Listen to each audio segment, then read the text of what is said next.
ఇవాళ ఉచిత బస్సు ప్రయాణం మీకు కలిగిన భావన ఏమిటి? ఇవ్వకపోవడమే బెటర్ అనుకుంటున్నాను.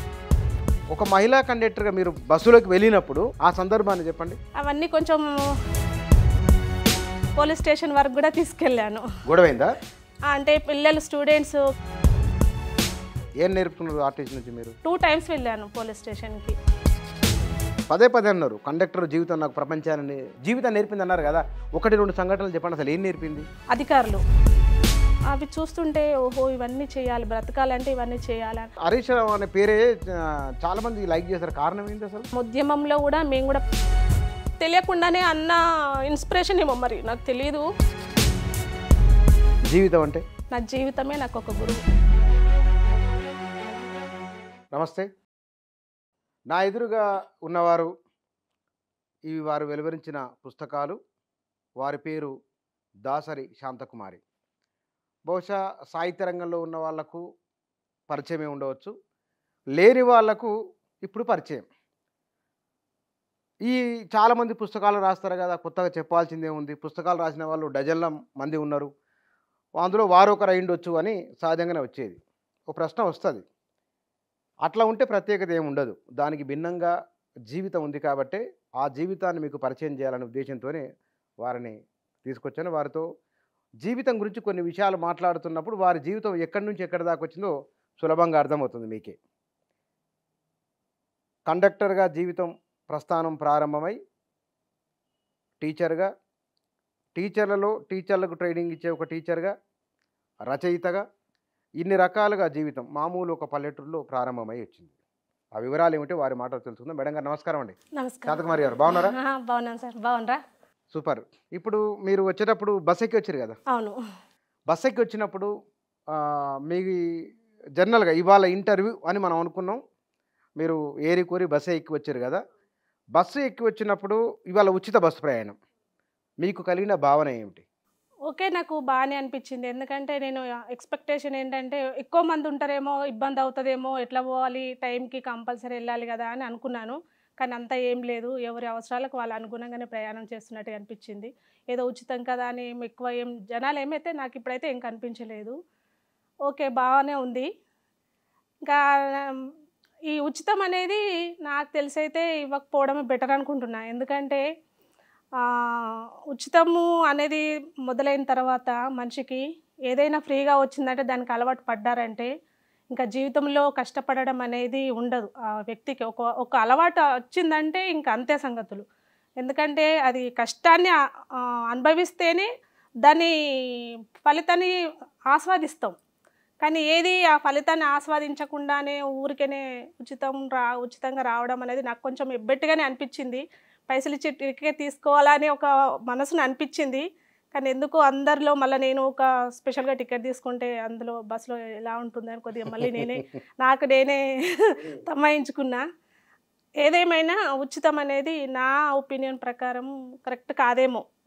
అంటే కష్టపడితేనే బాగుంటుంది అని. అదే మీరు ఒక 15 సంవత్సరాల కింద, 15 అంటే 20 ఏళ్ళ కిందనా? 15 ఏళ్ళ ఏంటిది కండక్టర్గా మీరు? దాదాపుగా 18 సంవత్సరాలు పూర్తయింది. 18 సంవత్సరాల కింద మీరు బస్ కండక్టర్గా పనిచేసినారు. ఆనాడు ఒక మహిళా కండక్టర్గా వస్తున్న కొత్తలు అప్పుడప్పుడే కొత్తలు వస్తున్నారు. ఒక మహిళా కండక్టర్గా మీరు బస్సులోకి వెళ్ళినప్పుడు మీకు ఎదురైన అనుభవాలు, మీరు కండక్టరు అయినా అనే భావన, ఆ సందర్భాన్ని చెప్పండి. ఎందుకంటే మా ఫ్యామిలీలో అంతా agriculture family background. Government job అంటేనే మా ఫ్యామిలీకి ఎవరికి తెలియదు గవర్నమెంట్ జాబ్ చేయాలి, చదివించాలి అనేది ఎవరికి తెలియదు. మా అత్తగారి సైడ్ నుంచి అయినా మా అమ్మగారి సైడ్ నుంచి అయినా. ఎందుకంటే డిగ్రీ అయిపోగానే నోటిఫికేషన్ పడగానే మా వారు తను కూడా ట్రై చేశారన్నమాట కండక్టర్గా. తనకు రాలేదు. నోటిఫికేషన్ రాగానే తనకు వచ్చిన ఆలోచనని, అరే నువ్వు చేస్తావు మరి ఇట్లా జాబ్లు పడ్డాయి అంటే తప్పకుండా చేస్తా అని అన్నాను. అప్లై చేశారు. ఫస్ట్ లిస్ట్లోనే నా నేమ్ వచ్చింది. ఇంకా హ్యాపీ. ఎందుకంటే గవర్నమెంట్ జాబ్ చేయాలి అనే ఒక తపన మా ఫ్యామిలీలో నేనున్నా అని ఒకటి చెప్పుకోవడానికి నాకు కావాలి అనేసి నేను జాయిన్ అవ్వడం జరిగింది. హ్యాపీగా జాయిన్ అయ్యాను, చేశాను కూడా. ఎన్నో అవరోధాలు కండక్టర్ ప్రయాణంలో అసలు చెప్పరానివి. ఆ టైంలో మమ్మల్ని వింతగా చూసేవాళ్ళు, ప్యాసింజర్స్ హేళన చేసేవాళ్ళు, ముసలి వాళ్ళు ఏదో ఒకటి క్వశ్చన్ వేసి మమ్మల్ని విసిగించేవాళ్ళు. అయినా కూడా హ్యాపీగా సంతోషంగా చేశారు. ఏమని విసిగించేవాళ్ళు? ఏం క్వశ్చన్లు ఏమని ఇష్టోళ్ళు? ఏ ఊరమ్మ మీది, ఎందుకు చేస్తున్నావమ్మా ఈ ఉద్యోగం, ఎందుకు చేస్తున్నావమ్మా, నీకు పిల్లలు ఎంతమంది, ఏదో ఒకటి అడగాలి అని ముసలి వాళ్ళు. పిల్లలేమో ఏదో ఒకటి అగో మేడం వచ్చింది కండక్టర్ అని అనేవాళ్ళు. అవన్నీ కొంచెం ఇబ్బంది అనిపించింది, చాలా ఇబ్బంది, చాలా అంటే చెప్పలేను ఆ బాధలు. కొంచెం ర్యాష్గా బిహేవ్ చేయడము. ర్యాష్గా బిహేవ్ చేసిరని నేనేం బాధపడలేదు, ఎందుకంటే నేచర్ సృష్టిలో ఇవన్నీ కామన్గా ఉంటే నేను ఆస్వాదించేదాన్ని. ప్రతిదీ కూడా నేను ఎప్పుడు కూడా బాధగా అస్సలు నేను అనుకోలేదు. అనుకుంటే నేను అసలు ఈ పాటికి నేను ఎక్కడో ఉండేదాన్నేమో.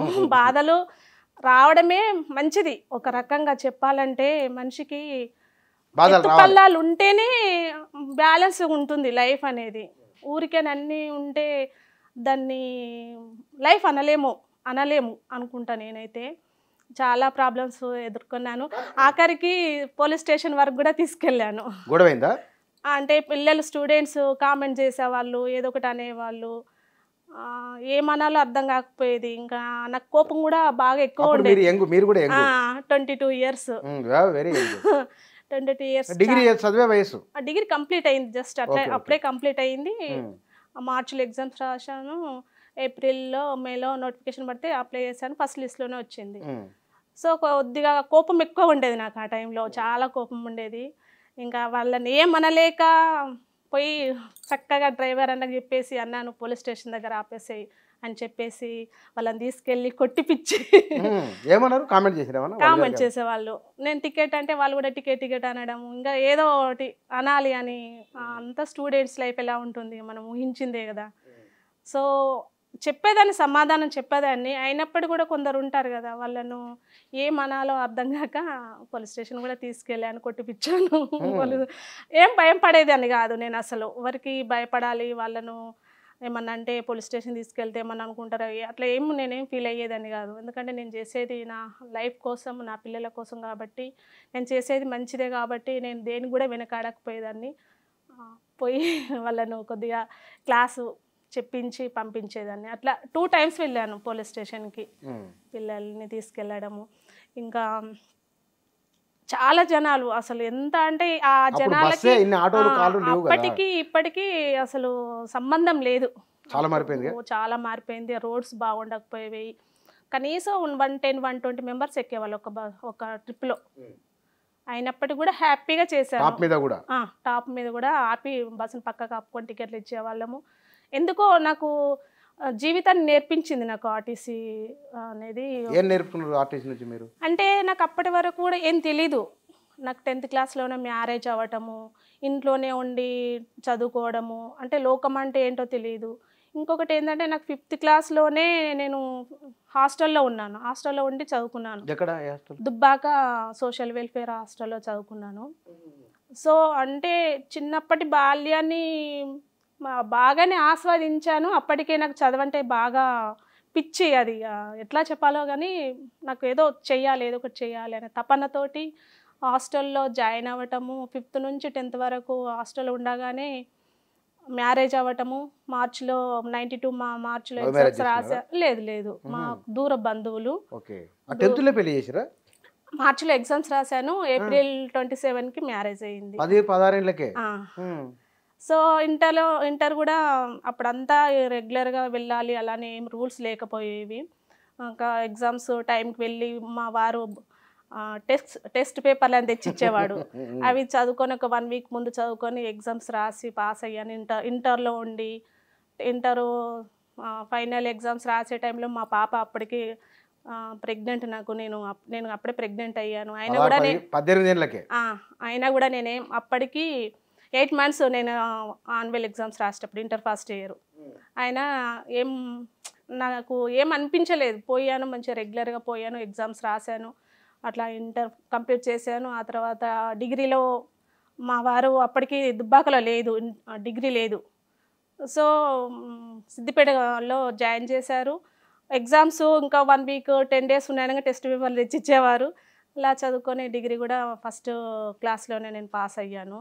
పసిపిల్ల ఉన్నది అప్పటికి 10th లో మళ్ళీ పెళ్ళి. ఇంటర్ ఫస్ట్ ఇయర్లో ఫస్ట్ అమ్మాయి పుట్టింది, ఉమ్. డిగ్రీ ఫస్ట్ ఇయర్లో సెకండ్ అమ్మాయి పుట్టింది, డిగ్రీ ఫైనల్ ఇయర్లో థర్డ్ అమ్మాయి పుట్టింది. ఓ ఆ. పుట్టినాక 1 ఇయర్కి నాకు 1.5 ఇయర్కి నాకు ఆర్టీసీగా కండక్టర్గా జాబ్ వచ్చింది. ముగ్గురు పిల్లలు అయిన తర్వాత అంటే 22 సంవత్సరాలకే ముగ్గురు పిల్లలు. అయిపోయిండ్రు. ఓకే. అయ్యాక అంటే ఇంట్లో ఉన్నాను, ఇంట్లో వరకే నాకు తెలుసు. లోకం అంటే నిజానికి నాకేం తెలియదు అప్పటికి. ఆర్టీసీ కండక్టర్గా చేశాకనే లోకంలో అన్ని రకాల మనుషులను చూడటం, నాకు ఓన్లీ పల్లెటూరు వాతావరణం అంతవరకే తెలుసు. ఎప్పుడు నేను ఎక్కడికి వెళ్ళలేదు.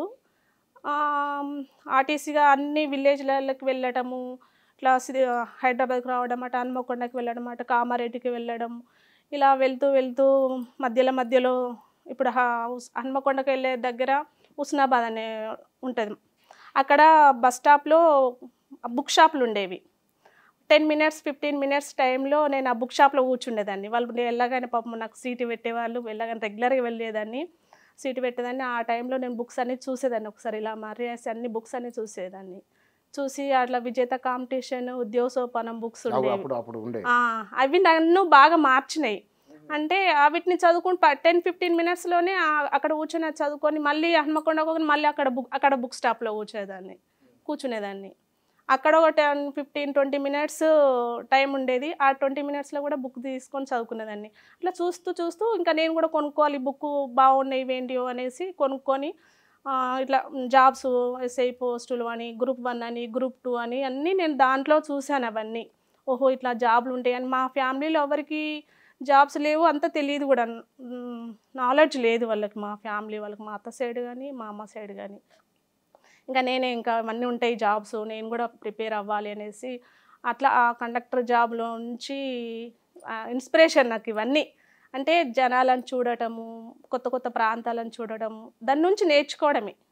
ఏది కూడా నాకు ఏది అనిపించినా, ఇబ్బంది అనిపించినా దాన్ని ఇబ్బందిగా ఫీల్ అయ్యకపోయేదాన్ని. కొత్తగా నేర్చుకుంటున్నాను ఫీల్ అయ్యేదాన్ని. సో ఆ ఫీల్ అవ్వటమే నన్ను మంచి దారిలోకి వెళ్ళడానికి నాకు ఉపయోగపడింది అనుకుంటా. అట్లా ఏ లోకం అంతా నేను కండక్టర్గానే చూశాను, అంటే ప్రపంచాన్ని అంతా. అంటే జేబీఎస్కి వచ్చినప్పుడు జేబీఎస్ ట్రిప్ ఉండేది. జేబీఎస్ బస్ స్టాండ్లో కూర్చుండేదాన్ని. ఆడ బస్ స్టాండ్లో బుక్ షాప్ ఉండేది. అక్కడ బుక్ షాప్లో బుక్ కొనుక్కునేదాన్ని, లేకపోతే నాకు నచ్చిన ఏదైనా బుక్ తీసుకొని చదువుకునేదాన్ని. మళ్ళీ అక్కడ పెట్టేసి నాకు నచ్చిన బుక్ కొనుక్కొని నా జీతం దాదాపుగా 20% 30% బుక్లకే వెళ్ళిపోయేది. నాకు అంతా 4-5,000 వచ్చేది. అప్పుడు 5,000 జీతం. అయినా బుక్స్కే నేను ఎక్కువ ఖర్చు. నన్ను ఏం కొనుక్కునేదాన్ని కాదు, అసలు ఏం తినాలి, ఏం కొనుక్కోవాలని ఏం ఉండకపోయేది. ఒకటే చదువుకోవాలి, ఏదో ఒకటి సాధించాలి అనే ఒక తపన ఉండేది. ఇంకా వేరే వ్యాపకాలు అంటే ఏమీ లేవు. పిల్లలను చూసుకోవడం, ఫ్యామిలీ చూసుకోవడం. సపోర్ట్ ఎవ్వరు లేరు. అంటే అత్తమామలు కానీ, అమ్మా నాన్నలు కానీ. మా ఇంట్లో నేను ఏడోదాన్ని, చివరిదాన్ని. సో ఎవరు అందరికీ పెళ్ళిళ్ళు అయిపోయినాయి, అందరూ సెటిల్డ్. మమ్మల్ని చూసుకొని పట్టించుకునే వాళ్ళు ఎవరు లేరు. అప్పటికి అమ్మా నాన్నలు వృద్ధాప్యంలో ఉన్నారు. సో వాళ్ళ హెల్ప్ కూడా నాకు లేదు. మా అత్తమామ సైడ్ కూడా వాళ్ళ హెల్ప్ కూడా ఏమి లేదు. ఎందుకు అంటే ఇంకా వాళ్ళ సైడ్ కూడా మేము చిన్నవాళ్ళం. అంటే పేదరికం కారణమా? పేదరికం అని అంటే ఇప్పుడు చూసుకుంటే అది పేదరికం కాదు, అజ్ఞానం అని అనుకుంటా. అంటే లోకం పట్టించుకోకపోవడం ఏంది? ఈ వాస్తవానికి మీ ఇద్దరు చిన్నోళ్ళే, 20 ఏళ్ళ కింద మీరు చిన్న 20 ఏళ్ళ అమ్మాయే కదా. 20 ఏళ్ళ అమ్మాయి, కానీ ల్యాండ్స్ బాగానే ఉండే, పంటలు బాగా పండించేవాళ్ళు, ఎవరికి ఆధారపడకుండానే బతికే వాళ్ళము. అయినప్పటికీ కూడా ఎందుకో అంత పిల్లల్ని పట్టించుకోవాలి, వాళ్ళని చదివించాలి అని వాళ్ళకి అది ధ్యాస లేకపోయేది. అది ఓన్గా నేనుగా క్రియేట్ చేసుకున్న వ్యాపకమే తప్ప నాకు ఎవరు చెప్పింది కాదు. నిజం చెప్పాలంటే నా జీవితంలో ఒక గురువు అంటూ ఎవరు లేరు. ప్రతి ఒక్కరికి నాకు ఈ గురువు ఉన్నారు, నాకు వాళ్ళ ఇన్స్పిరేషన్ వీళ్ళ ఇన్స్పిరేషన్ అంటారు. నా జీవితమే నాకు ఒక గురువు, అదే నాకు అన్నీ నేర్పించింది. అంటారు ప్రతి ఒక్కరు సక్సెస్ వెనుక ఒకరు ఎన్నుకున్నారు, ఒకరు అది అంటారు. ఆ సక్సెస్ ఏమో కానీ నాకంటే ఎవరు లేరు. అంటే నాకు నేనుగానే పట్టుదలనే, అంటే ఏదో ఒకటి చెయ్యాలి. ఎవరినో ఇప్పుడు చూస్తుంటాం, సమాజంలో చూస్తుంటాం.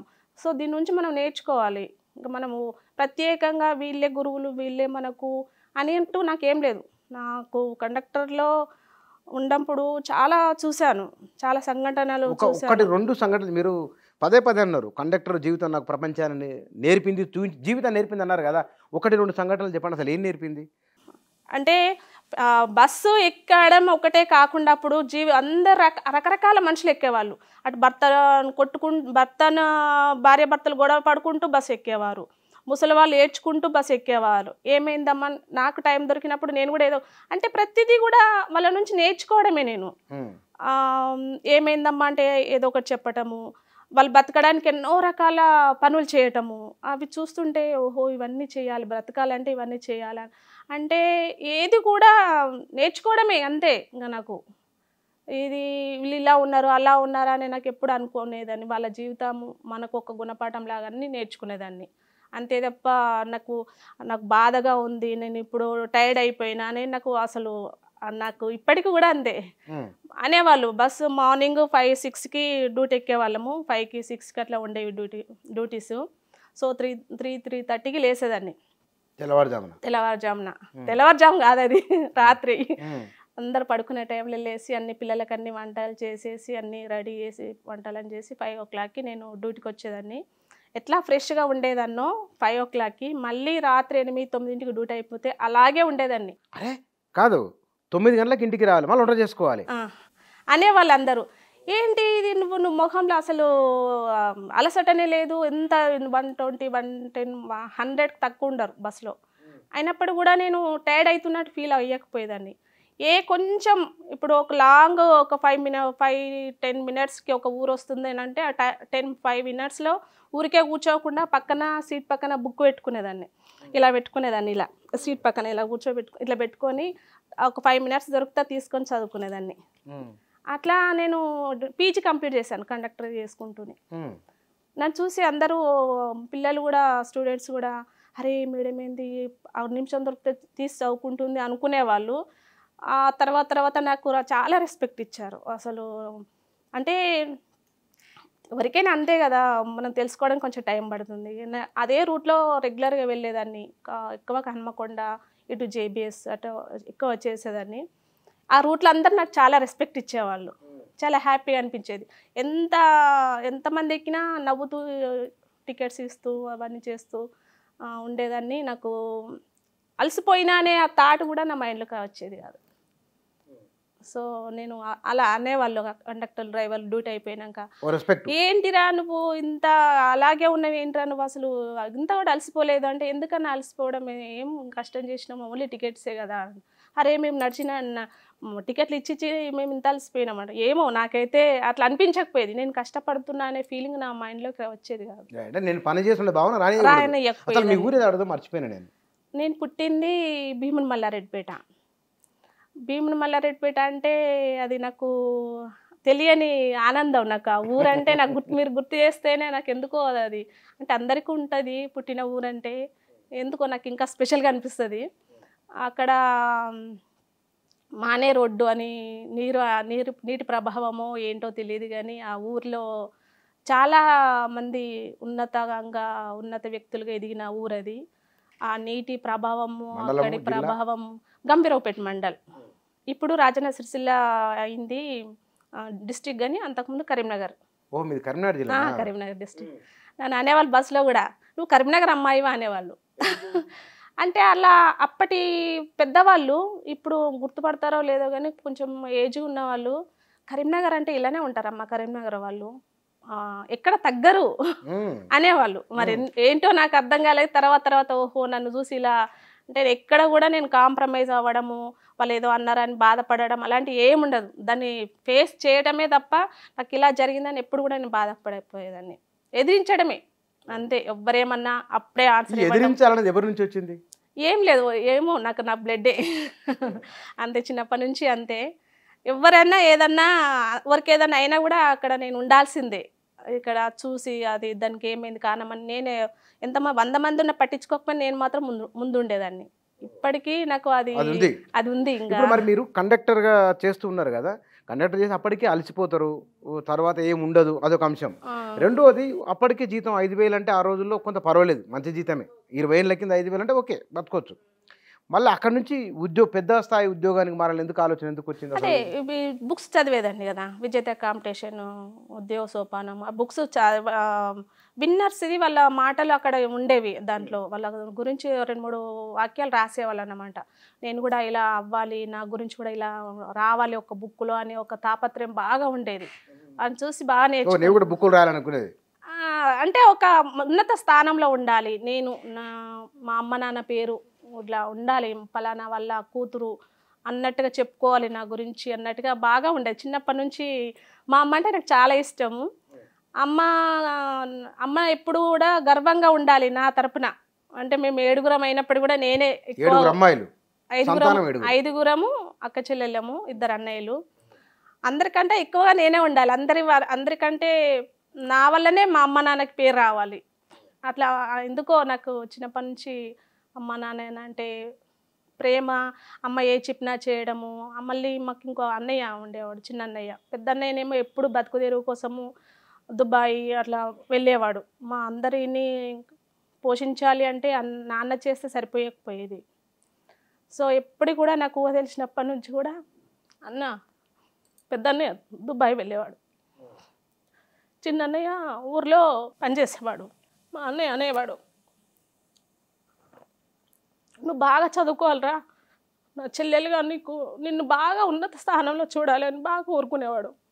ఎందుకో అన్నయ్య మాటలేగా వచ్చి నన్ను ప్రేరేపించినాయి, నాకు తెలియకుండా ప్రేరేపించిండేమో. అంటే నాకు జస్ట్ 2nd క్లాస్ 3rd క్లాస్లోనే ఊకే చెప్పేవాడు, నువ్వు బాగా చదువుకోవాలి చెల్లి, నీకేం కావాలంటే నేను అది కొనిస్తా, నువ్వు బాగా చదువుకో అని చెప్పేవాడు. సో తెలియకుండానే అన్న ఇన్స్పిరేషన్ ఏమో మరి నాకు తెలీదు, ఆ వయసులో అంతా తెలీదు నాకు. కానీ మొత్తానికైతే బాగా చదవాలి, మా అమ్మ నాన్నకు పేరు తీసుకురావాలనే ఊహ మాత్రం నాకు బాగా ఉండేది, పట్టుదల అయితే బాగా ఉండేది. అలా ప్రస్థానం సాగింది. అన్నయ్య కోరిక మేరగా చదువుకున్నాను. గ్రూప్స్ రాయాలని కూడా కండక్టర్గా చదివాక బుక్లో ఉండేది వాళ్ళ గురించి. సో నేను కూడా అలా ఆఫీసర్ కావాలని గ్రూప్ 1 అప్లై చేశాను.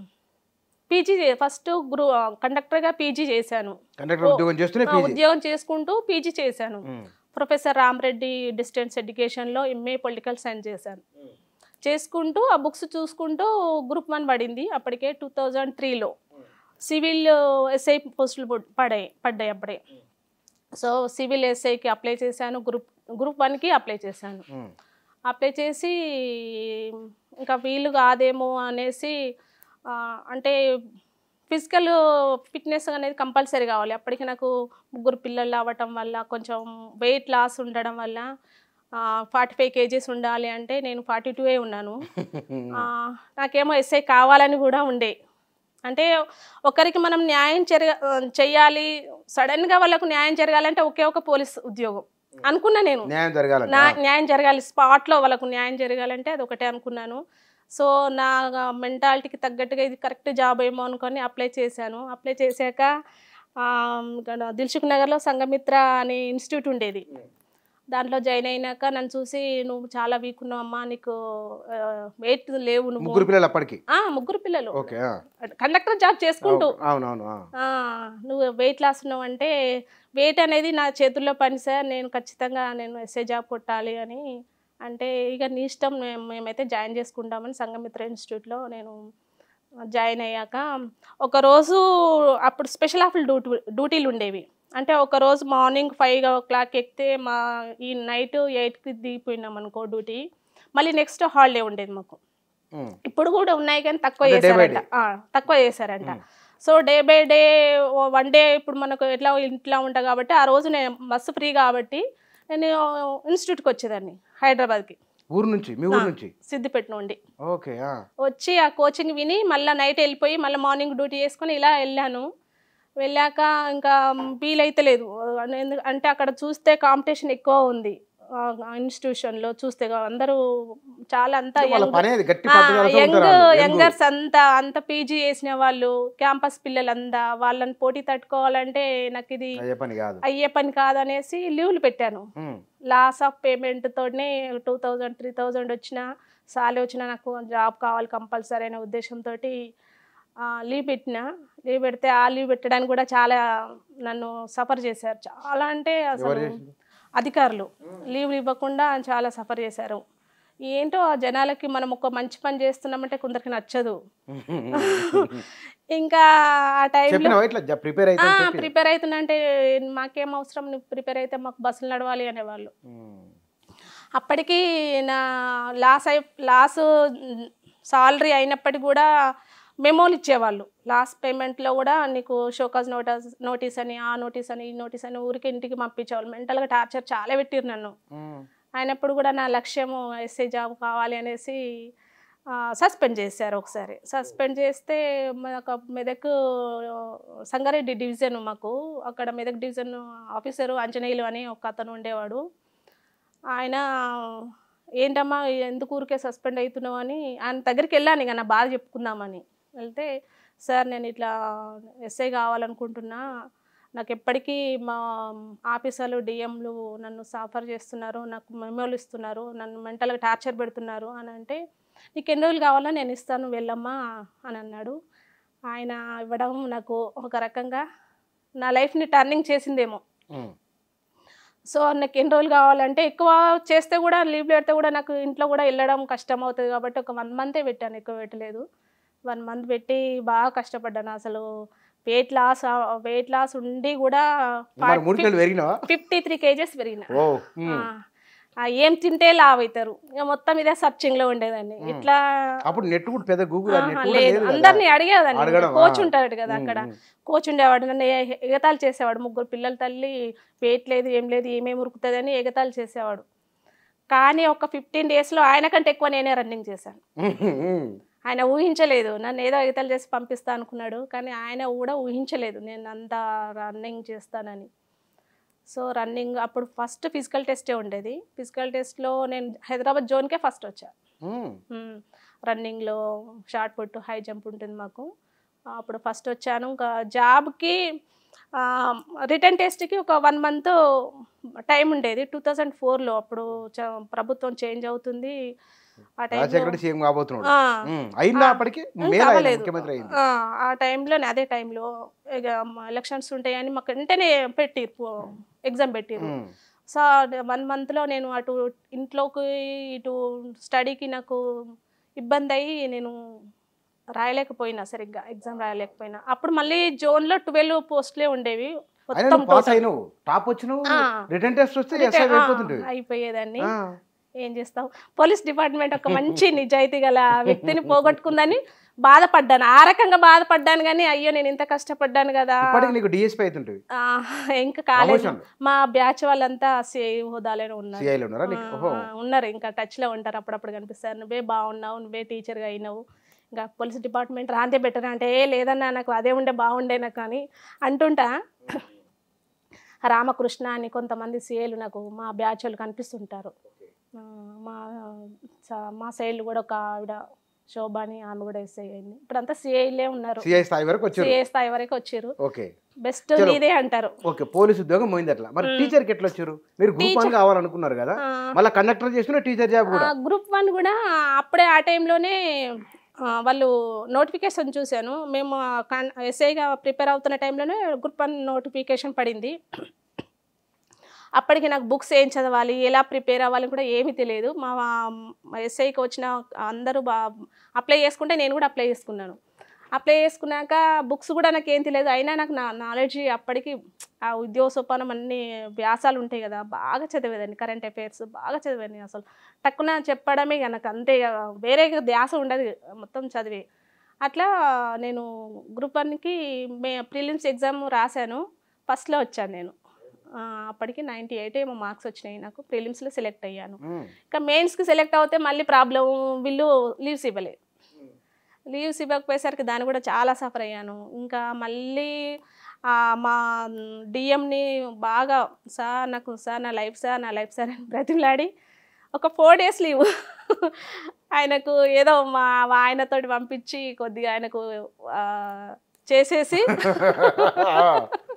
లీవ్ కోసం 4 days ఇస్తే ఇక ప్రిపేర్ అయ్యాను.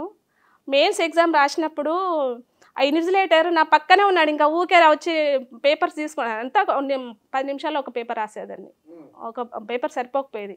ఇన్విజిలేటర్ ఊకే లేస్తే ఎందుకమ్మని ఆయనే నా పక్కన కూర్చొని పేపర్స్ ఇచ్చాడు. అంత బాగా రాశాను. కాకపోతే ఇంటర్వ్యూలో నాకు సెలెక్ట్ అవ్వలేదు నేను. ఈ పాటికే వస్తే గ్రూప్ 2 గ్రూప్ 1 అది గ్రూప్ 1 ప్రమోషన్ అంతా ఇప్పుడు కలెక్టర్ హోదాలో కలెక్టర్ ఇప్పుడు హనుమంతరావు అని కలెక్టర్ శాంతకుమారి ఉండేది. ఇంకా అట్లా మిస్ అయింది. ఆ టైంలోనే డిఎస్సి అది బిఎడ్ నోటిఫికేషన్ పడితే బిఎడ్కి అప్లై చేసుకున్నాను. టీపీటీ కూడా తెలుగు పండిట్ దాన్ని కూడా అప్లై చేసుకున్నాను.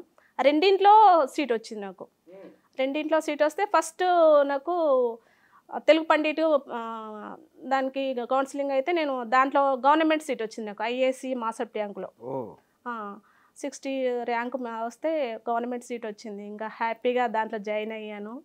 జాయిన్ అయ్యి అయిపోలేదు, ఇంకా కోచింగ్లో ఉన్నాము 2006లో. ఇంకా అది రాశాను, సెలెక్ట్ అయ్యాను. ఇంకా సెలెక్ట్ అయ్యాక నాకు అనుకున్న స్కూల్ అసిస్టెంట్ జాబు హాఫ్ మార్కులో మిస్ అయింది. హాఫ్ మార్కులో మిస్ అయితే నేను ఎల్పి లాంగ్వేజ్ పండిట్కు నేను ప్రిపేర్ అవ్వలేదు, కొంచెం తక్కువ క్యాడర్ది. ఇంకా దీనికంటే ఇదే మన బెటర్ కదా, నాకు కండక్టరే బెటరు, నాకేం ఇబ్బంది ఏం లేదు కదా అని అనుకున్నాను. ఇంకా అందరూ మా డ్రైవర్లు కండక్టర్లు మా డిపోలో ఏంద్రా నీకు కరెంట్ మంచి టీచర్ జాబ్ వస్తే జాయిన్ అవ్వట్లేదు అని, ఇంకా వాళ్ళే పోరా మరి బాగుంటుంది కదరా అని అంటే ఇంకా 1 వీక్ తర్వాత పోయి టీచర్గా జాయిన్ అయ్యాను. అయ్యాక గ్రూప్ 2 నోటిఫికేషన్ పడింది 2016లో. దానికి రాశాను. రాసినప్పుడు గ్రూప్ ఫస్ట్ లిస్ట్లోనే నా నేమ్ వచ్చింది. దానికి కూడా ఇంటర్వ్యూలో మిస్. అప్పుడు అసలు చెప్పాలంటే మామూలు silly questions. APSC chairman Rachel Chatterjee madam ఉండేది అప్పుడు ఉమ్మడి రాష్ట్రంలో. ఆమె గురించి నేను అంతకుముందు బాగా విన్నాను. ఆమె చాలా స్ట్రిక్ట్ మేడం, చాలా ఆమె రిటైర్డ్ అయినప్పుడు కూడా చాలా బాగా స్ట్రిక్ట్ చేస్తుంది అని విన్నాను. నా బ్యాడో ఏంటో ఆమెనే నాకు నా దానికి ఆమె ఇంటర్వ్యూ ఆమెను చూడగానే చల్లగా అయిపోయినా మొత్తం. అంటే ఆమె అపియరెన్స్ యంగ్ అమ్మాయి, ఇట్లా హిప్ కటింగ్ వేసుకొని ఇట్లా సడన్గా వచ్చేసరికి నేను ఊహించిన ఏదో ముసలామి అట్లా అట్లా అని మైండ్లో ఉంటుంది కదా మనకు. ఇప్పటిలాగా వీడియోలు లేవు అప్పుడు. ఆమెను చూసేసరికి మొత్తం ఇక నాకు నీరు ఇట్లా అయిపోయింది. నర్వస్ కాదు, ఒక రకంగా భయం వచ్చింది నాకు, ఎందుకో ఏమో భయం వచ్చేసింది. తను సిల్లిగా అడిగింది స్కూల్లో. అప్పటికి నేను టీచర్గా చేస్తున్నాను కాబట్టి స్కూల్లో ఏం చేస్తారు, మీరు తెలుగు పండిట్ కదా ఇలా చెప్తారు, ఇవే అడిగింది. కానీ అవి ఎందుకో చెప్పలేకపోయినా. నా బ్యాలక్ ఏంటో ఏమో నాకు రాసి పెట్టిందేమో. గ్రూప్ 2 2016లో. ఇంకా సరైన సమాధానం చెప్పలేకపోయినా. నాకే ఫీల్ అయినా ఎందుకు చెప్పలేదు ఏంటో మరి. నాకు అది ఏదో డెస్టినీ అనేది ఒకటి ఉంటుంది కదా, ఏమో కావచ్చునేమో, అన్నీ ఉన్న అల్లుడి టీచర్ కావాల్సి టీచర్లో ఉన్నదేమో అట్లా. ఆ మేడం చూసి నాకు కొద్దిగా డిసప్పాయింట్ అయినా. ఎందుకో ఆమెను చూడగానే చెప్పాలనుకునే అన్నీ నాకు అన్నీ తెలుసు, సిల్లీ క్వశ్చన్స్ అవన్నీ.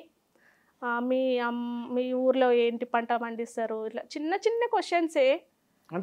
మళ్ళీ నేను ఫస్ట్ ర్యాంకర్ని, నాకు కంపల్సరీగా జాబ్ రావాల్సింది. అది కాకపోతే నేను పెట్టుకున్న డిప్యూటీ తహసీల్దార్ ఫస్ట్ పెట్టుకున్నాను, తర్వాత ఎక్సైజ్ ఇన్స్పెక్టర్ ఉండే దాంట్లో పెట్టుకున్నాను. లాస్ట్కు ఎక్సైజ్ ఇన్స్పెక్టర్గా పెట్టుకున్నాను.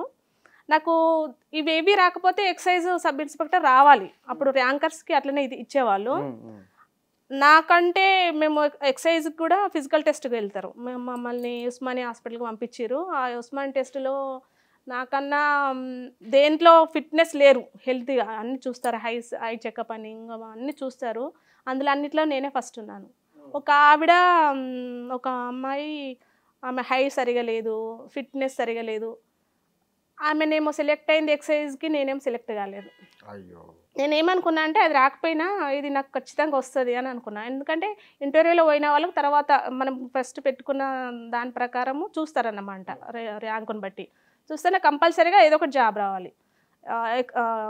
అందులో రాకుండా నాన్ ఎగ్జిక్యూటివ్ ఇవ్వాలి. ఎగ్జిక్యూటివ్లో రాకపోతే ఫస్ట్ ర్యాంకర్స్కి నాన్ ఎగ్జిక్యూటివ్ ఇస్తారు.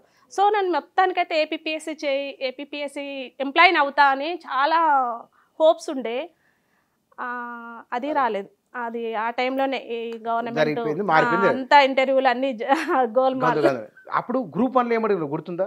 గ్రూప్ గ్రూప్ 1 నేను ఇంటర్వ్యూ మెయిన్స్ రాశాను అంతే. ఇంటర్వ్యూ సెలెక్ట్ అయ్యి మెయిన్స్ రాశాను.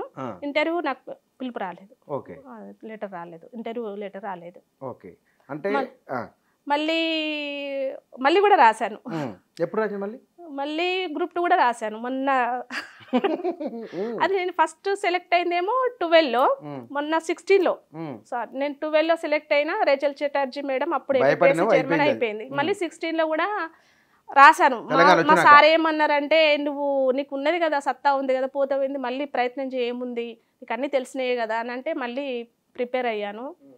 నా గవర్నమెంట్ చేసిన తప్పిదాల వల్ల నేను 1 మంత్ లీవ్ పెట్టుకొని కూడా ప్రిపేర్ అయ్యాను. ఖచ్చితంగా 150 క్వశ్చన్స్కి 150 ఆన్సర్స్ నాకు తెలుసు. ఆయన వైట్నర్ మొన్నటి 16లో వైట్నర్ పెట్టిన వాళ్ళకి సెలెక్ట్ చేసిరు, అయిపోయింది. అది కూడా ప్రశ్నలు 150 గుర్తున్నాయి అన్ని. బాగా ప్రిపేర్ అయినా, చాలా. ఇంకా నాకు దాని మీద విరక్తి పుట్టేసింది మొత్తం. నీళ్ళు చేసుకుని అంటే నాలెడ్జ్ ఎటు పోతుంది, చదివిన నాలెడ్జ్ ఎటు పోదు. బాగా చదివిన. ఇక నా లక్ష్యమే అది, ఏదో ఒకటి జాబ్ చేయాలి, ఇంకా మంచి పొజిషన్లో మంచి ఒక ఎగ్జిక్యూటివ్ ఆఫీసర్ కావాలని. ఎప్పుడు పెన్నును నేను గ్రీన్ పెన్నుని పట్టుకుంటుంటే నా పక్కన, నా దగ్గర ఎప్పుడు పెట్టుకునేది. నన్ను చూసి ఏంటి నీకు గ్రీన్ పెన్ కాదు కదా అనేవాళ్ళు, కానీ ఎందుకో గ్రీన్ పెన్ పెట్టాలి, ఎగ్జిక్యూటివ్ ఆఫీసర్ అవ్వాలని బాగా గజిటెడ్ స్థాయిలో ఉండాలని కోరిక ఉన్నది. ఇప్పుడు మీరు మళ్ళీ కండక్టర్ నుంచి టీచర్ అయ్యి మళ్ళీ టీచర్లకే ఒక టీచర్ ఉన్నారు కదా. డైట్ కాలేజ్లో, మెదక్ డైట్ కాలేజ్లో ఒక 8 years నేను లెక్చరర్గా చేశాను. డిప్యుటేషన్ పైన చేశాను. లెక్చరర్గా ఎంతోమంది పిల్లలకి ఒక లెక్చరర్గా పనిచేశాను. ఇంకా నాకు లైఫ్లో అంత స్థాయి, అంత ఒక టీచర్లకి ట్రైన్డ్ టీచర్లకి ఒక నేను లెక్చరర్గా పనిచేసిందంటే నా జీవితంలో అదొకటే కావచ్చు. ఇంకా చెప్పు అంత స్థాయి ఇప్పుడు ప్రమోషన్స్ లేక మనము ఒక ఉన్నత స్థాయిలో ఊహించుకోవడానికి ఇప్పటి రోజులు ఇంకా లేవు. ఇంకా అదొకటి. నేను సిద్దిపేట నుండి సిద్దిపేట లేదు, మేము దుంపలపల్లిలో ఉన్న, మా అత్తగారు దుంపలపల్లి మండలం, దుబ్బాక మండల్. అయితే నేను డిగ్రీ చదవాలంటే అప్పుడు సిద్దిపేటే ఉండేది. సిద్దిపేట ఉండాలి అంటే రోజు పోవడం కష్టం అని, మా ఆయనకేమో ఎక్కడో సిటీలో ఉండాలని బాగా కోరిక ఉండేది. ఇంకా నాది అవకాశంగా వినియోగించుకొని సిద్దిపేటకు షిఫ్ట్ అయినాం అన్నట్టు. అప్పుడు సిద్దిపేటలోనే సెటిల్ అయ్యాము. ల్యాండ్స్ అంతా దుంపలపల్లిలోనే ఉండేవి. సెటిల్ అయినాము. అక్కడ నుంచి సిద్దిపేట నుంచి రోజు నేను ఒక టీచర్గా సెలెక్ట్ 2007లో సెలెక్ట్ అయినా 6 DSC. 7 నుంచి దాదాపు నా సర్వీస్ అంతా మెదక్లోనే, డైలీ అప్ అండ్ డౌన్ బస్సులో. ఒక మార్నింగ్ 7కి బస్సు ఎక్కితే మళ్ళీ రాత్రి 8కి మళ్ళీ సేమ్ కండక్టర్ జాబ్ లాగే. అది ఇంకా కండక్టర్ అనే నాకు డే బై డే ఉండేది, రెస్ట్ కానీ డైలీ దాదాపుగా 14 years నా జర్నీ. మొన్ననే 317 పుణ్యం అని సేమ్ డిస్టిక్ రావడం జరిగింది, సిద్దిపేట డిస్టిక్కి. సో ప్రతిరోజు జర్నీ. అందరు అనేవాళ్ళు హెల్త్ పాడైపోతుంది, నువ్వు ఎందుకు జర్నీ చేస్తున్నావు. ఎవరు అంత జర్నీ చేయకపోయేవాళ్ళు టీచర్స్. అక్కడే ఉండడం, లేకపోతే కార్లో వెళ్ళటము, కార్లో వెళ్ళి అంత మనము చేయలేమేమో అంత అనేసి నేను బస్కే వెళ్ళకుండా నేను బస్సులోనే వెళ్ళేదాన్ని. దాదాపుగా 14 years జర్నీ చేశాను. అప్పుడు కండక్టర్గా అట్లా చేశాను. మళ్ళీ ఇది మన 317లో మన దుబ్బాక మండల్, ఇప్పుడు మన అక్బర్పేట్ బొంపల్లి అని కొత్త మండల్ అయింది. ఆ మండల్లో బొప్పపూర్ అని విలేజ్ ఉంటుంది. ఆ విలేజ్లో ఇప్పుడు టీచర్గా పనిచేస్తున్నాను. అక్కడ మీరు హాస్టల్ జీవితం ఉన్నారు కదా, హాస్టల్ జీవితం ఎట్లా ఉండే? హాస్టల్ మీరు బాగానే వ్యవసాయవంతున్నారు, మళ్ళీ హాస్టల్కి ఎందుకు పోవాల్సి వచ్చింది? అంటే మా అమ్మ నాన్నలు ఆ విలేజ్ వాతావరణం వాళ్ళకంతా లోకజ్ఞానం లేకపోవడం మెయిన్గా. మా అమ్మ నాన్నలకి ఇంకా అంటే ఒకటి మనుషులకి ఉంటుంది కదా, నేను ఈ వ్యవసాయం అంటే వ్యవసాయం చేసుకోవాలి. ఇప్పుడంతా చేంజ్ అయిపోయింది, ఇప్పటి జనరేషన్ అంతా చేంజ్ అయిపోయింది. కానీ ఒక కులమే కావచ్చు, ఒక మతమే కావచ్చు, అంటే నేను దీనికే ఫిక్స్ అయి ఉంటారు కదా. అట్లా మా అమ్మ నాన్న కూడా ఇంతే జీవితం, ఇది బతకాలి ఎలా అన్నట్టుగా ఉండేది. కానీ నాకేమో ఏదో చెయ్యాలి, ఏదో నేర్చుకోవాలి అనే తపనతోటి 5th class వరకే ఉండేది. అప్పుడు భీముని మల్లారెడ్డిపేటలో 5th class ఉండేది. 6th classకి లింగన్నపేటకు వెళ్ళాలి. లింగన్నపేటకు వెళ్ళాలంటే ఒక సైకిల్ కొనివ్వాలి మా వాళ్ళు. కొనివ్వాలంటే కొనిస్తారో లేదో, మళ్ళీ దానికి వాళ్ళు ఉన్నప్పటికీ కూడా అంత పెట్టాలి అనే ఆలోచన వాళ్ళకి లేదు. చదివించాలి, ఏదో చెయ్యాలి అన్న ఆలోచనలు వాళ్ళకి లేవు. కొడుకుల విషయంలో లేదు, బిడ్డల విషయంలో లేదు. పెళ్లి పెద్దగా అయితే పెళ్ళిళ్ళు చేయాలి, పంపించాలి, ఇదే వాళ్ళకి నీవు అడగకుండా చేసింది పెళ్ళి ఒకటే. అదంతే. అలా ఉన్నప్పుడు ఇంకా నన్ను ఎట్లాగో మళ్ళీ లింగనపేట అంటే పంపిస్తారో లేదో, నాకు సైకిల్ కొనిస్తారో లేదో, ఎందుకైనా మంచిది అనేసి మా అక్కయ్యను దుబ్బాకకి ఇచ్చాము. ఒక అక్కయ్య వాళ్ళ మామ ఒకసారి మా ఇంటికి వచ్చినప్పుడు దుబ్బాక గురించి చెప్పినాను అన్నమాట. మా ఊరి మండలం చాలా పెద్ద ఊరు, చాలా స్కూల్స్ ఉంటాయి, ఇట్లా లేని పిల్లల్ని అక్కడ హాస్టల్స్ ఉంటాయి, అట్లా చదువుకోవచ్చు అందులో అని చెప్తే నా మైండ్లో ఇంకా అదే ఉంది. అందరూ మా ఇంట్లో వాళ్ళందరూ వద్దు, నువ్వు అక్కడికి ఎందుకు వెళ్తావు, నీకేం తక్కువ, ఇక్కడ పంపిస్తాం లే, నువ్వు లింగనపేట అయినా సరే ఏదైనా సరే పంపిస్తామంటే లేదు ఇలా మైండ్ ఎట్లా ఉంటుందో తెలియదు, నేను ఖచ్చితంగా పోతా అని మొండి పట్టేసి నన్ను హాస్టల్లో జాయిన్ చేయండి అని చెప్పి హాస్టల్లో జాయిన్ చేయించుకున్నాను. మా హెడ్ మాస్టర్ అప్పుడు రాజశేఖరం సార్ అని ఉండేవాడు మా స్కూల్లో, భీమన మల్లారెడ్డిపేటలో. వద్దమ్మా నువ్వు ఇంత మంచి, చాలా క్లెవర్ ఉండేదాన్ని, క్లాస్లో అన్నిట్లో ఫస్ట్ నేనే ఉండేదాన్ని, నువ్వు ఇంత మంచి క్లెవర్ అమ్మాయి, నువ్వు అక్కడికి పోయింది పోతున్నావు, ఇక్కడ చదువుకో, 5th క్లాస్ వరకైనా చదువుకో అంటే లేదు మళ్ళీ 5th క్లాస్ వచ్చినాక మళ్ళీ ఏం చేంజ్ అవుతుంది అనేసి 5th క్లాస్లోనే నేను మళ్ళీ దుబ్బాకలో జాయిన్ అయినా. హాస్టల్లో సోషల్ వెల్ఫేర్ హాస్టల్లో ఉండేది, దాంట్లో జాయిన్ అయ్యాను.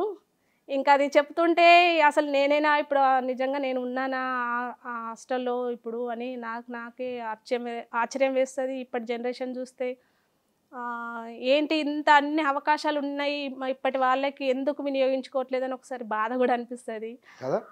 చాలా గవర్నమెంట్ కూడా అప్పటికిప్పటికి చాలా మార్పులు, చాలా అవకాశాలు, ఏంటి అరచేతిలో విజ్ఞానం గవర్నమెంట్ చేసిన అది కూడా అదే విచిత్రము. హాస్టల్లో అప్పుడు మార్నింగ్ కిచిడి పెట్టేవాళ్ళు, కిచిడి పెడితే పచ్చిపులుసు పోసేవాళ్ళు మార్నింగ్, అది టిఫిన్ అన్నట్టు మాకు. ఆ కిచిడిలో కొద్దిగా పప్పు, పెసరపప్పు వేసి అన్నం వండేవాళ్ళు, దాంట్లో పచ్చిపులుసు పోసేవాళ్ళు. ఆ పచ్చిపులుసులా పురుగులు ఇట్లా తేలేవి, ఇంత పెద్ద పొడవు ఉండేవి తెల్ల పురుగులు. అవి తినలేక ఇంకా పారేసేదాన్ని, తినకపోయేదాన్ని.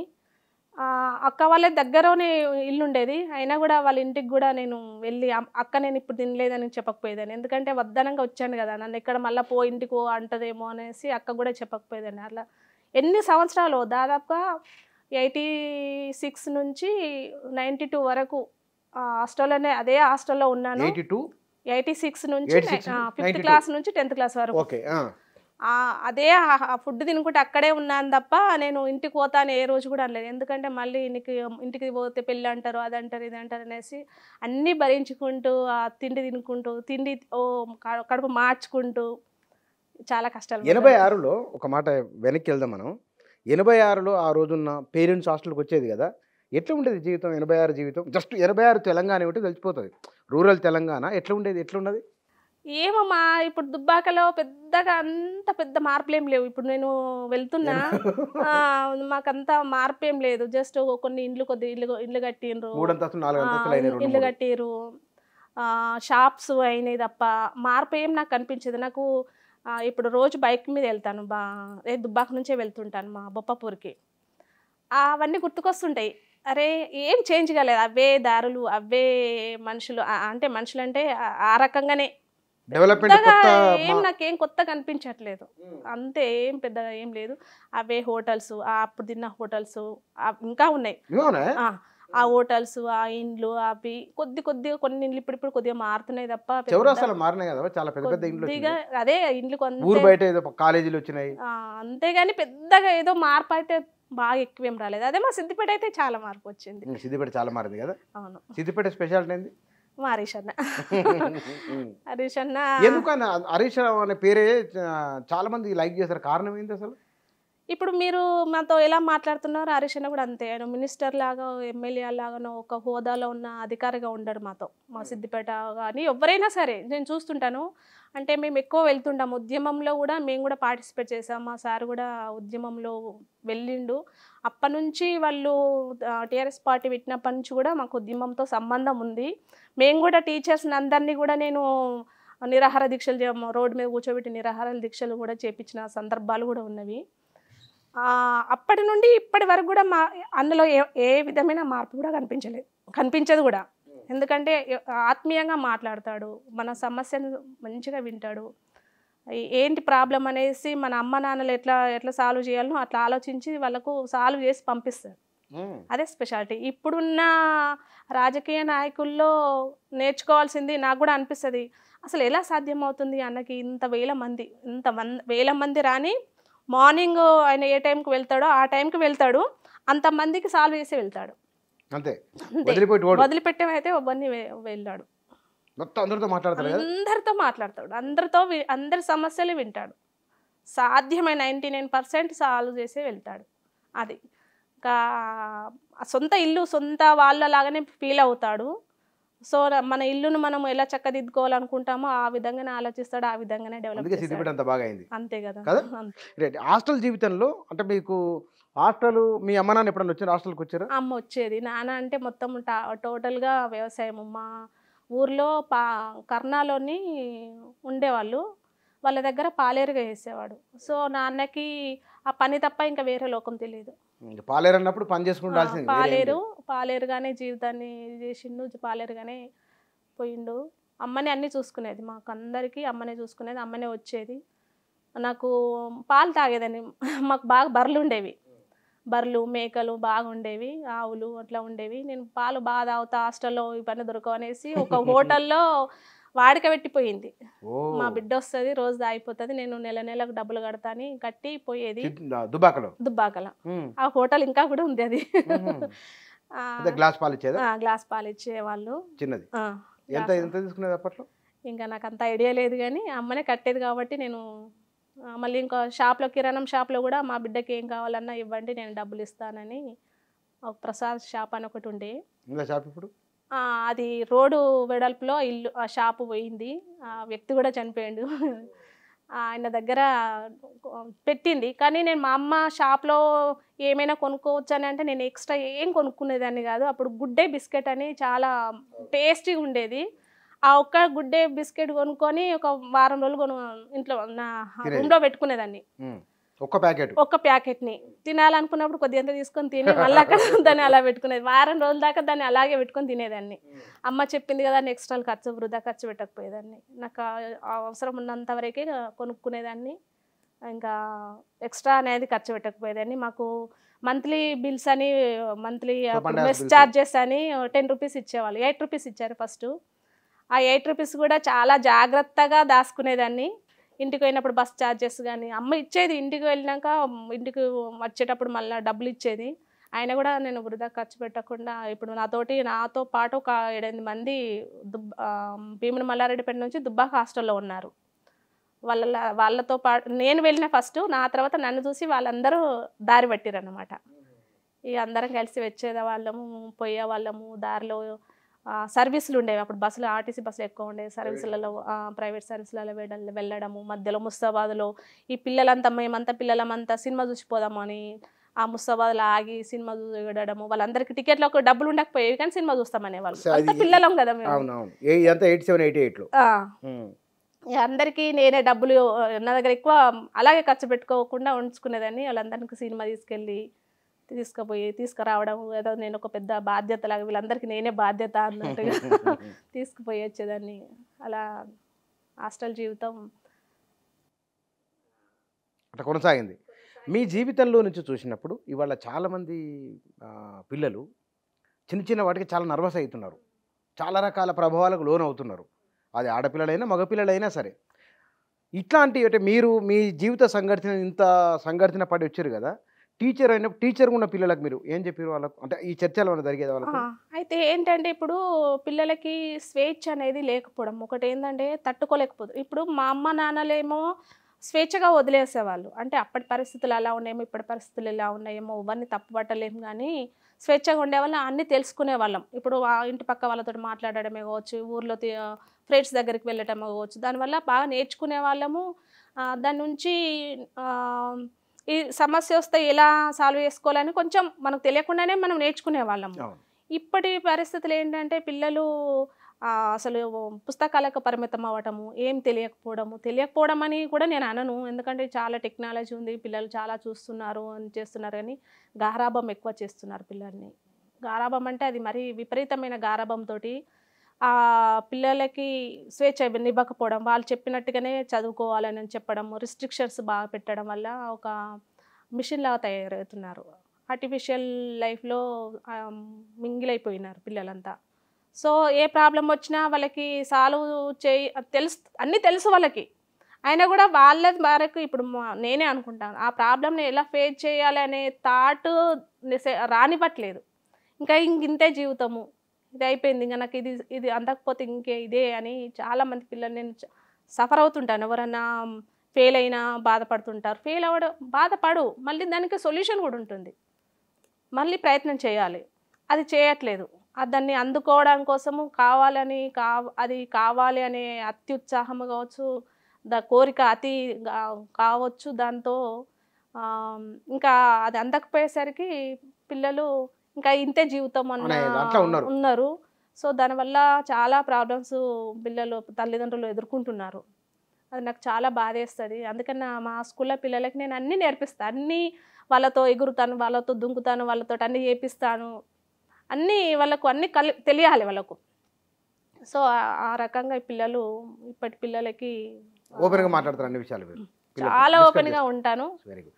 అయితే ఇక్కడ మీరు పుస్తకాలు రాశారు కదా, ఒక కండక్టర్ తర్వాత గ్రూప్ 1 ఆఫీసర్ కావాలనుకున్నారు, అది ఒక ఎక్కువ స్టెప్పులో పోయింది. అది ఆ తర్వాత టీచరు, ఆ తర్వాత డైట్ టీచరు.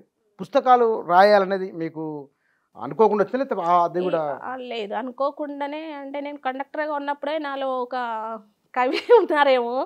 నాకు వచ్చిన ఆలోచనలని వేరే దిక్కు పెట్టకుండా చదువుకుని ఇట్లా వెళ్తూ ఉండగా, బస్సులో వెళ్తుండగా నేచర్ని చూడడము, ఆహా అని ఎంతో ఆస్వాదించడము, దాని నుంచి ఈ బస్సులో ఉన్న ఎంతోమంది రకాల మనుషులను చూడటము. సో అప్పుడు నేను టికెట్ వెనకాల రాసేదాన్ని. నాకు అనిపించిన ఫీలింగ్స్ అన్నీ, భావనలన్నీ దాంట్లో రాసి అది చదివి మళ్ళీ పారేసేదాన్ని. నాకు అంటే తెలియదు ఇట్లా కవితలు రాస్తారనే విషయం నాకు తెలియదు అప్పుడు. ఇట్లా కవితలు ఉంటాయి, ఇలా రాయాలనే విషయం కూడా నాకు పెద్ద తెలీదు. అలా అయినాక టీచర్ అయ్యాక ఇంకా రైటర్స్ నేమ్స్, ఇది ఈ కవి రాశారు, అది రాశారు, ఇది రాశారు అన్నీ మనకు ఉంటాయి కదా బుక్స్లలో. సో అప్పటి నుంచి నేను కూడా ఇవన్నీ రాశాను కదా, ఇది తక్కువ, వీళ్ళు రాసింది చాలా తక్కువ, నేను ఇంకా బాగా రాశాను కదా అని నాకు అప్పుడు ఆలోచనలు వచ్చేవి అన్నమాట.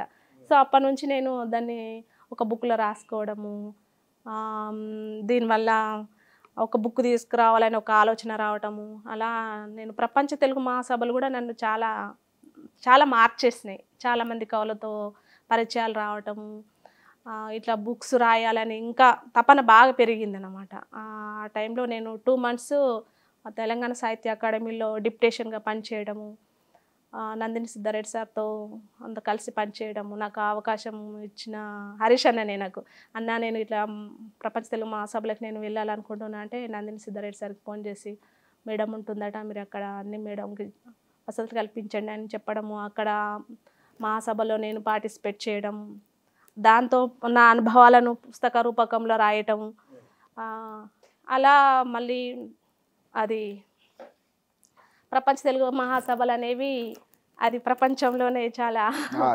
అద్భుతమైన పండగ. ఈ నా అనుభవాలు ప్రపంచ తెలుగు మహాసభల్లో జరిగిన అనుభవాలు నా అన్నింటినీ ఇక్కడ క్రోడీకరించి మొత్తం ఒక పుస్తక రూపకంగా రాయటం, ఇది నాకు మర్చిపోలేని ఒక గొప్ప అనుభూతి. నాకు ఇలాంటి అవకాశాలు ఇచ్చిన ఈ పుస్తకం రాయడానికి, నాకు అప్పటికి నేను ఎప్పుడు పుస్తకాలు రాయలేదు, ఇదే ఫస్ట్ టైం పుస్తకాలు రాయటము, ఇలా ప్రింటింగ్ చేయించడం, దాంట్లో మీరు కూడా నాకు హెల్ప్ చేయడం జరిగింది. డిటిపి కోసం అని ఇలా బుక్ చేయాలనే ఆలోచన రావడానికి కొంతమంది కవులను సంప్రదించడము, నేను ఇట్లా బుక్ రాస్తానని చెప్పడము, సిద్ధారెడ్డి సార్ రాయమ్మ నీకు హెల్ప్ చేస్తా అన్నాడు, ఎందుకో మరి నాకు హెల్ప్ చేయలేదు. తర్వాత హరీష్ అన్న నీ సంతకం కావాలి అని అంటే, నీకు బుక్కి ఎంత డబ్బు అయినా సరే నేను ఇస్తారా, నువ్వు రాయిరా అని చెప్పి నాకు హెల్ప్ చేసి చాలా ప్రోత్సహించిండు అన్న. డబ్బులు కూడా అన్ననే ఇచ్చిండు, దీనికి సంబంధించిన మొత్తం డబ్బులంతా ఇచ్చిండు. ఆ డబ్బులు మిగిలితే ఆ మిగిలిన డబ్బులతోటి కాలోజీ ఆయన సంకలనం కాలనయాదిలోని 226 మంది కవులతోటి ఈ కవితా సంకలనం తీసుకురావడం జరిగింది. అలాగే ప్రపంచ వారసత్వ కట్టడంగా మన రామప్ప దేవాలయం గుర్తింపు పొందిన సందర్భంగా, ప్రపంచంలో గుర్తింపు పొందిన మన తెలంగాణలో మొట్టమొదటిది కాబట్టి దాని మీద ఒక సంకలనం తీసుకురావాలని ఇప్పుడు అక్షర శిల్పం అని ఒక 200 మందితోటి కవులతోటి రాసి బుక్ తీసుకురావడం జరిగింది. ఇంకా మా హరీష్ అన్న పుట్టినరోజు సందర్భంగా అన్నకి ఏదన్నా ఇవ్వాలి అనేంత గొప్ప దాన్ని కాదు నేను. అంటే తనకి ఇవ్వాల్సిన గిఫ్ట్ పుట్టినరోజుకి ఏదో ఒకటి ఇవ్వాలనుకున్నా, ఏమి ఇవ్వాలో నా దగ్గర అంత డబ్బు కానీ అంత ఉండదు కాబట్టి ఏదో ఒకటి మర్చిపోలేనిది ఉండాలనేసి అక్షరాలుగా ఇట్లా నేను అన్న కృతజ్ఞతలు చెప్పుకున్నాను. ఇంకా నా కవిత్వము కెరటం అనే కవిత్వాన్ని కెరటం అనే పేరుతోటి నేను కవిత్వము ఒక బుక్ తీసుకున్నాను. అయితే ప్రింటింగ్ సరిగా రాకపోవడంతో నేను అది అక్కడే పెట్టాను. ఇంకా దాన్ని మళ్ళీ రీప్రింట్ చేయించాలనే ఆలోచనలో ఉన్నాను. ఇంకా చాలా తెలంగాణ సాహిత్య కళాపీఠం అని ప్రపంచ తెలుగు మహాసభల తర్వాత నేను ఒక సంస్థను స్థాపించి ఆ సంస్థల ద్వారా తెలంగాణ సాహిత్య కళాపీఠం సంస్థ ద్వారా ఎంతోమంది కవులను ప్రోత్సహించాను. చాలా పోటీలు పెట్టాను. కవిత్వం పైన పోటీలు పెట్టి, కవిత్వము కథల మీద పోటీలు పెట్టి వాళ్ళకు ప్రోత్సహించి వాళ్ళకు అవార్డులు కూడా ప్రకటించాను, అవార్డులు ఇచ్చాను. అలా నా తెలంగాణ సాహిత్య కళాపీఠ సంస్థ కొనసాగుతుంది. సాహిత్యంలో నా వంతు కృషి. జీవితం అంటే పోరాటమే. పోరాటం చేయాలి, చేస్తేనే జీవితం. అన్నీ సమకూర్చుకొని అన్నీ ఉన్నాక జీవితం ఎలా అవుతుంది? మనం నలుగురికి పడేలా, మనం నలుగురిని ఏదో ప్రోత్సహిస్తావా, నువ్వు వాళ్ళకి హెల్ప్ చేస్తావా, నువ్వు ఏం చేస్తావు అనేది ఉండాలి. అక్కడ ఉంటేనే అది జీవితం. నీకు నువ్వుగా హ్యాపీగా ఉండడము జీవితం కాదు నా దృష్టిలో. అంటే నలుగురికి ఉపయోగపడేలా ఆదర్శవంతంగా ఉండేదే జీవితం. అంతకుమించి నేను ఎక్కువగా అంతకంటే ఎక్కువ ఏం చెప్పలేను. అంటే అన్నీ ఉన్నా కానీ జీవితం ఎలా అవుతుంది చెప్పండి? ఒక కోటీశ్వరుడు ఉన్నాడు, వాడికి బాగా ఉంది డబ్బు, వాడు కూడా పోరాటం చేస్తాడు. అది జీవితం అనేది పోరాటం చేస్తేనే, నేర్చుకుంటేనే జీవితం. మీరు చాలా పుస్తకాలు, సంకలనాలు, కవిత సంకలనాలు ఉన్నాయి కదా, మీరు రాసిన కవిత ఏమైనా ఉందా? ఒకసారి చదివి వినిపించండి. ఉంది. ఊహించుకో ఏదైనా ఏమైనా ఊహించుకో, దగ్ధకాంక్షతో ఊహించుకో. ఊరికేనే కాదు, దగ్ధకాంక్షతో ఊహించుకో. ఊహిస్తేనే కదా మస్తిష్కంలో రూపం ఒదిగేది. ఊహిస్తేనే కదా మస్తిష్కంలో రూపం ఒదిగేది. రూపం ఒదిగితేనే కదా ఆచరణకు అవకాశం కల్పించేది. రూపం ఒదిగితేనే కదా ఆచరణకు అవకాశం కల్పించేది. అవకాశం కల్పించుకుంటేనే కదా ఊహాదృశ్యం రూపు దాల్చేది. ఊహారూపం రూపు దాల్చేది ఊహాదృశ్యం. ఆ రూపం దాల్చాలంటే, ఆ రూపం ఊహించిన రూపం దాల్చాలంటే ఎన్నెన్నో ఎత్తుపల్లాలు. అయినా విశ్రమించకు మిత్రమా. విశ్రమించావంటే మరణించటమే. ఇది విశ్రమించటం కావచ్చు, అలసట కావచ్చు, ఏదైనా కావచ్చు, మరణించటమే నా ఉద్దేశం ప్రకారం. మరణించటం అంటే జీవితం కోల్పోవడం కాదు. ఇక్కడ మరణానికి కామా మాత్రమే. మరణం కంపల్సరీ, కానీ ఇక్కడ మనము కామా పెట్టుకోవాలి. మరణానికి కామా మాత్రమే. కామాతో జీవిత వాక్యాన్ని లిఖించటమేనని తెలుసుకో. కామాతో జీవిత వాక్యాన్ని లిఖించటమేనని తెలుసుకో. లిఖించిన ప్రతిసారి కొత్త సమస్య ఎదురవుతూనే ఉంటుంది. లిఖించిన ప్రతిసారి కొత్త సమస్య ఎదురవుతూనే ఉంటుంది. అయినా ఊహాదృశ్యాన్ని తడి ఆరనివ్వక అన్నింటికీ సన్నద్ధమై ఉంటూ చుట్టూ ఉన్న అవకాశాలకు పాగా వేసి పైలంగా ప్రాణానికి ఆశల నీరు నింపి కాల పరీక్షకు అసాధారణ సమాధానం రాబట్టి ఊహాదృశ్యానికి ఉత్తమ రూపాన్ని ఇవ్వు. అప్పుడే మనం మనిషిగా జీవిస్తాము, మనిషిగా ఉంటాము. అదే జీవితం. ఊహించుకో, ఏమైనా ఊహించుకో. ఎక్సలెంట్, చాలా బాగుంది. ఊహకు ఉత్తమ రూపం ఇవ్వడం అనేది చాలా అద్భుతమైన ముగింపు. ఏదో తోచిన రూపం కాదు, ఉత్తమ రూపం ఇవ్వడం. చాలా బాగుంది, అద్భుతమైన వ్యక్తీకరణ ఇది. అంటే కవి ఉన్నదాన్ని మేకలాగా చెప్తే ఏం ప్రయోజనం లేదు, దాన్ని కొత్తగా చెప్పాలి. కవిత్వంలో భావాన్ని వ్యక్తీకరించడం ఊహనే ప్రపంచాన్ని మార్చింది. ఊహ లేకుంటే ప్రపంచం లేదు. ఊహ లేకుంటే ఇవాళ ఆర్టిఫిషియల్ ఇంటెలిజెన్స్ లేదు. ఊహ లేకుంటే సెల్ ఫోన్ లేదు. ఊహ లేకుంటే టీవీ లేదు. ఊహ లేకుంటే కెమెరా లేదు. ఊహ లేకుంటే ఏం లేదు. ఊహ అనేది ప్రపంచంలో అత్యంత గొప్పది. చాలా గొప్ప వ్యక్తీకరణ, చాలా బాగా రాశారు. Right madam, thank you very much. జీవితం అనేది నది లాంటిది. నది ప్రవహిస్తూ ఉండాలి, అది సముద్రంలో కలిసేంత వరకు. మనిషి బతకాలి అయిపోయేంత వరకు. నది చాలా పాఠాలు నేర్పుతుంది కూడా నది కూడా. ఓ దగ్గర ఎత్తుపల్లాలు ఉంటాయి, ఓ దగ్గర లోతు ఉంటుంది, ఓ దగ్గర కొండలను కోయాల్సి వస్తుంది, ఓ దగ్గర బండల మీద పోవాల్సి వస్తుంది, ఓ దగ్గర అడవిని దాటుకొని రావాల్సి వస్తుంది, ఎన్నో పర్వతాలను అది కోసుకుంటూ వెళ్ళాల్సి వస్తుంది. మనిషి కూడా అంతే. బహుశా శాంతకుమారి గారితో మాట్లాడిన ఈ ఇంటర్వ్యూలో నేను ముగింపు ప్రత్యేకంగా చెప్పాలని నాకేం అనిపించట్లేదు. ఇంటర్వ్యూ చూసిన వాళ్ళు, అది మగవాళ్ళైనా ఆడవాళ్ళైనా చదువుకునే వాళ్ళైనా, ఇప్పుడు 40-45 ఏళ్ళ జీవితం ఉన్న వాళ్ళు, 20 ఏళ్ళ వాళ్ళైన వయసుతో సంబంధం లేకుండా మనిషిలో కృషి పట్టుదల ఉండాలి, ఒక తపన ఉండాలి, సంకల్పం ఉండాలి. పోస్టు చిన్నదా పెద్దదా, మన ఎదురు కూర్చున్నామే ఆ రోజు ధైర్యం చేస్తే ఇవాళ కలెక్టరు, ధైర్యం చేయలేదు కండక్టరే మిగిలిపోయేది, ధైర్యం చేసింది టీచర్ అయింది, ఇంకా ధైర్యం చేసి 4 పుస్తకాలు రాయగలిగింది, ఇట్లా బతకొచ్చు కదా అన్నదానికి ఒక నమూనాగా నిలబడిన ఒకానొక జీవితం. దాసరి శాంతకుమారి గారితో నేను మాట్లాడదాము, ఓ జీవితాన్ని పరిచయం చేద్దామని అనుకున్నాను. నేను బహుశా ఇంత డెప్త్గా ఇంత లోతుందని నాకు తెలియదు. శాంతకుమారి గారి జీవితం నుంచి ఎంతో కొంత నేర్చుకోకపోయినా, గమనించినా చూసినా ఇది అమలు చేస్తే బాగుండు అనుకుంటే చాలు. Thank you.